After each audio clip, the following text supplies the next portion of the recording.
જય હિન્દ જય ભારત મિત્રો. સ્વાગત છે તમારું નવા વિડીયોની અંદર. આ વિડીયોની અંદર આપણે ચર્ચા કરવાની છે કે ગુજરાતના હાઈકોર્ટ છે એનો એક સીમા ચિહ્નરૂપ ચુકાદો છે એ સામે આવ્યો છે. આ ચુકાદાથી આંગણવાડી વર્કર અને હેલ્પર જે છે એમને કાયમી સરકારી નોકરીના હકદાર છે કે નહીં એના વિશે ચર્ચા છે એ કરવામાં આવી છે. અને વર્કર અને હેલ્પર જે છે એ કાયમી નોકરીના હકદાર છે. આના વિશે સુપ્રીમ કોર્ટ એટલે કે ગુજરાતની હાઈકોર્ટ છે એને શું કહ્યું એના વિશે આપણે આ વિડીયોની અંદર ચર્ચા છે એ કરવાના છીએ. હવે ગુજરાત હાઈકોર્ટે એક બહુ અગત્યનો અને સીમા ચિહ્નરૂપ ચુકાદા મારફતે સ્પષ્ટપણે જણાવ્યું છે કે આંગણવાડી વર્કર્સ અને આંગણવાડીના જે હેલ્પર છે એ પણ સરકારી નોકરીની સેવામાં કાયમી બનવા માટે હકદાર છે. અને તેઓની જોબ પ્રોફાઇલને ધ્યાનમાં લઈ તેઓએ સરકારમાં કાયમી કર્મચારીઓ તરીકે સમાવવા જોઈએ અને તેઓને કાયમી કર્મચારી મુજબના લાભ છે એ પણ મળવા જોઈએ.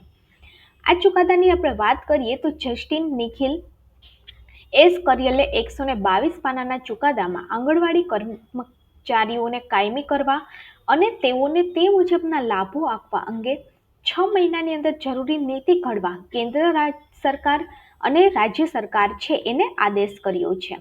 હવે આંગણવાડી વર્કર્સ હેલ્પર્સને કાયમી કર્મચારી તરીકે નોકરીમાં સમાવવા અને અન્ય લાભો આપવા માટે 6 મહિનામાં નીતિ ઘડવા માટે હુકમ છે એ કરવામાં આવ્યો છે. રાજ્યની અંદર આપણે વાત કરીએ તો 300થી વધુ આંગણવાડી વર્કર અને હેલ્પર દ્વારા કરાયેલી ઢગલાબંધ રીટ અરજીઓની સુનાવણીના અંતે જસ્ટિસ નિખિલ એસ કરિયલે આ ચુકાદો છે એ આપ્યો હતો. અને હાઈકોર્ટ જે છે એ પોતાના ચુકાદામાં ગંભીર અવલોકન કરતા જણાવ્યું છે કે આંગણવાડી વર્કર્સ અને આંગણવાડી હેલ્પર્સ જે છે એ રાઇટ ટુ એજ્યુકેશન અને નેશનલ ફૂડ સિક્યુરિટી એક્ટ એટલે કે NSF હેઠળ વિશિષ્ટ ભૂમિકા અને વૈધાનિક દરજ્જો છે એ ફરજો હોવા છતાં તેઓને રાજ્યની નાગરિક સેવાઓનો ભાગ છે એ નથી ગણવામાં આવતો. આવા કર્મચારીઓ સરકારી સેવાનો ભાગ નહીં ગણી અને રાજ્ય સરકારના સત્તાવાળાઓ દ્વારા ભેદભાવ છે એ કરવામાં આવી રહ્યો છે. અને બંધારણની કલમ 14 અને 16A હેઠળ સમાનતા અને સમાન તકોના અધિકારોનો ઉલ્લેખ છે એ થઈ રહ્યો છે. હવે હાઈકોર્ટ અરજદાર આંગણવાડી વર્કર્સ અને આંગણવાડી હેલ્પર્સને નોકરીની સેવામાં નિયમિત એટલે કે કાયમી કરવા અને તે મુજબ રેગ્યુલર પે સ્કેલ અને પે બેન્ડ ચૂકવવા માટે રાજ્ય સરકારને આદેશ છે એ કર્યો હતો. કેન્દ્ર અને રાજ્ય સરકાર સાથે મળી અને આ સમગ્ર મામલે નીતિ છે એ બનાવે.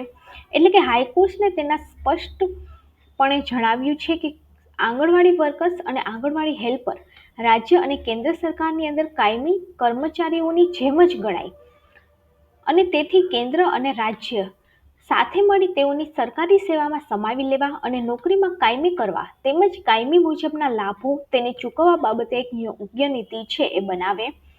આ નીતિ બનાવતા કંઈ પણ બાબતોનું ધ્યાન રાખવું તે અંગે પણ જસ્ટિસ નિખિલ એસ કે કુલકર્ણી છે એને જણાવ્યું હતું. હવે આંગણવાડી વર્કર્સ અને આંગણવાડી હેલ્પર માટે પોસ્ટનું વર્ગીકરણ, તેમના માટે જરૂરી પગાર ધોરણ અને ગ્રેડ, તેઓ એરિયર્સ માટે પણ હકદાર છે અને તેઓ કટ ઓફ તારીખ એટલે કે પિટિશન દાખલ કરાય તેમાં ઓછામાં ઓછું 3 વર્ષ પહેલાની હોવી જોઈએ. અન્ય જે કોઈ મુદ્દા ઊભા થાય તેને પણ ધ્યાનમાં છે એ લેવા જોઈએ. કેન્દ્ર સરકાર અને રાજ્ય સરકાર આ નીતિને 6 મહિનામાં અંતિમ સ્વરૂપ આપી દેવાનું રહેશે અને ત્યાં સુધી અરજદાર આંગણવાડી વર્કર્સ અને હેલ્પરને લઘુત્તમ પગાર છે એ ચૂકવવાનું રહેશે.